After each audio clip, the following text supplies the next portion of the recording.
네, 이번에는 취재 기자와 함께 이번 한파의 원인과 전망 자세히 알아보겠습니다. 네, 김민경 YTN 기상재난 전문 기자 스튜디오에 나와 있습니다. 어서 오십시오. 안녕하세요. 네, 자, 추워도 너무 추운데요. 이렇게 갑자기 추워진 이유는 뭔가요? 네, 우선 한반도 양옆으로 이 대기 상층에 공기의 벽이 만들어졌기 때문입니다. 이 화면 보실까요? 이 대기 상층 5km 부근 일기도입니다. 이 북극을 기준으로 위에서 내려다본 일기도라서 한반도가 이렇게 작게 표시되어 있는데요.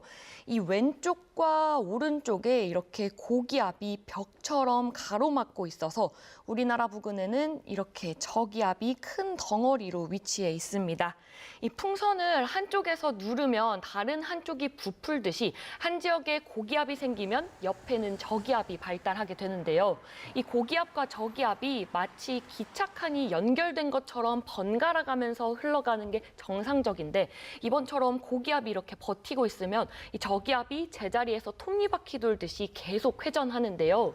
이번에는 규모가 아주 커서 이 남북으로 3,000km에 달하는 거대한 소용돌이가 만들어지면서 이 북극 주변의 찬 공기를 계속 끌어내리고 있는 겁니다. 네, 자 지금 북극 주변의 찬 공기라고 해주셨는데 그래서 그런지 일부 전문가들이 이번 추위를 북극 한파다 이렇게 표현하기도 하더라고요.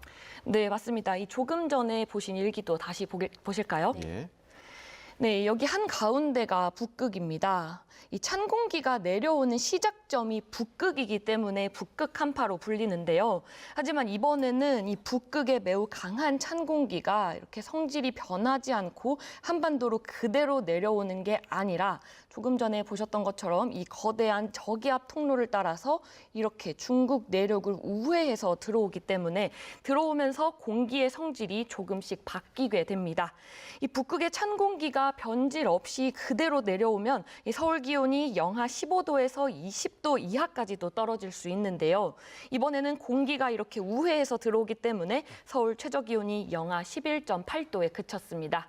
이번 추위가 올겨울 두 번째 한파라고 볼 수 있는데요. 사실 지난달 초반 서울 최저 기온이 영하 12.2도로 이번보다 더 추웠습니다. 이 화면 보실까요? 지난달에는 상층 소용돌이의 규모가 이렇게 작아서 비교적 북극에서 찬 공기가 그대로 내려왔던 반면에 이번에는 이렇게 확연히 커진 것을 볼 수가 있습니다. 이 때문에 이렇게 중국 내륙을 더 우회해서 들어오기 때문에 이 한기가 다소 변질되면서 추위의 강도가 지난번보다는 조금 약하다고 볼 수 있습니다. 네, 그런데 며칠 전에 절기 입춘이었잖아요. 원래 입춘쯤에 이렇게 추운 건가요? 네, 입춘은 말 그대로 봄이 시작된다는 뜻이지만 실제로는 이번처럼 한겨울 같은 추위가 종종 찾아오긴 하는데요. 이 그래픽 보실까요? 이 입춘은 24절기 중에 첫 번째 절기로 매년 2월 3일에서 5일쯤입니다. 이맘때 전국 평균 최저기온은 영하 5.9도인데요.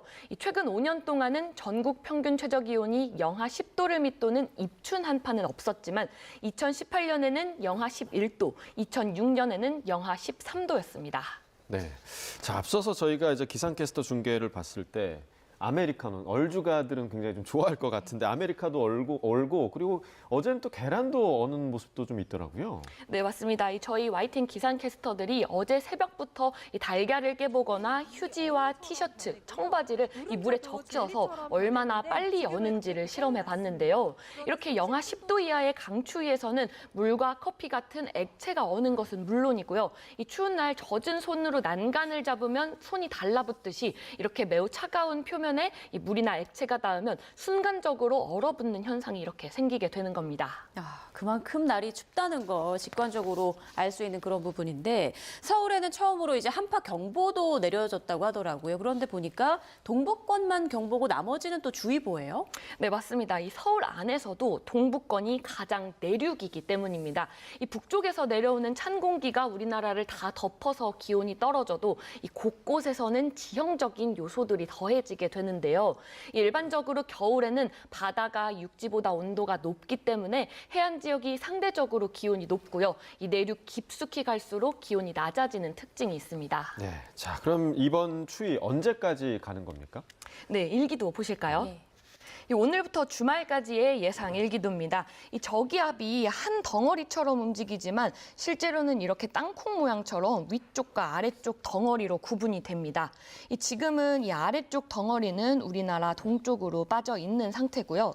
이 시간을 돌려보면 이렇게 위쪽에 있는 공기 덩어리가 점점 한반도 쪽으로 이렇게 내려오게 됩니다.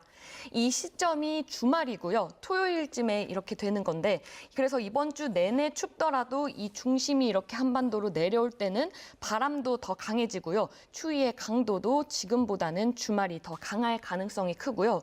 이후에 이 덩어리까지 동쪽으로 빠지게 되면 이 다음 주 초반이 되어서야 이 기온이 오름세를 보이면서 평년 기온을 회복할 걸로 보입니다. 네, 이번 주말까지는 추위 대비 단단히 하셔야 되겠고 폭설 상황도 보겠습니다. 그런데 지난 설 연휴에도 그렇고 이번에도 계속 서해안을 중심으로 내리더라고요.